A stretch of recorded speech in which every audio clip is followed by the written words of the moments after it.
കാർഷിക പാർപ്പിട ആരോഗ്യ മേഖലകൾക്ക് ഊന്നൽ നൽകി മുതുകുളം ബ്ലോക്ക് പഞ്ചായത്തിന്റെ ബഡ്ജറ്റ് 2024-2025 സാമ്പത്തിക വർഷത്തെ budget vice president G Unnikrishnan അവതരിപ്പിച്ചു. കാർഷിക പാർപ്പിട ആരോഗ്യ മേഖലകൾക്ക് ഊന്നൽ നൽകിയും ആരോഗ്യ വ്യവസായ മേഖലയിൽ കൂടുതൽ തുക വകയിരുത്തിയുമാണ് മുതുകുളം ബ്ലോക്ക് പഞ്ചായത്തിന്റെ 2024-2025 സാമ്പത്തിക വർഷത്തെ ബഡ്ജറ്റ് അവതരിപ്പിച്ചത്. ബ്ലോക്ക് പഞ്ചായത്ത് ഹാളിൽ ചേർന്ന യോഗത്തിൽ vice president G Unnikrishnan budget അവതരിപ്പിച്ചു. പ്രസിഡന്റ് ഡി അംബുജാക്ഷി അധ്യക്ഷത വഹിച്ചു. നാളിതുവരെ ഗവൺമെന്റിൽ നിന്നും ലഭ്യമായ അലോട്ട്മെന്റ് തുക വിനിയോഗിക്കുവാൻ കഴിഞ്ഞിട്ടുണ്ട്.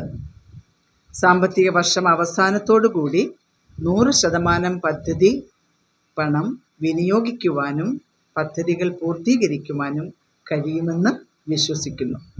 71,22,59,776 രൂപ വരവും 71,15,29,167 രൂപ ചെലവും 7,30,609 രൂപ മിച്ചവുമുള്ളതാണ് ബഡ്ജറ്റ്. പാർപ്പിട മേഖലയ്ക്ക് 143 ലക്ഷം രൂപ, പട്ടികജാതി ക്ഷേമത്തിന് 140 ലക്ഷം രൂപ, കാർഷിക മേഖലയ്ക്ക് 104 ലക്ഷം, ABC ഷെൽട്ടർ സ്ഥാപിക്കുന്നതിന് 28 ലക്ഷം രൂപ എന്നിങ്ങനെ വകയിരുത്തിയിട്ടുണ്ട്. News bureau, Kayamkulam.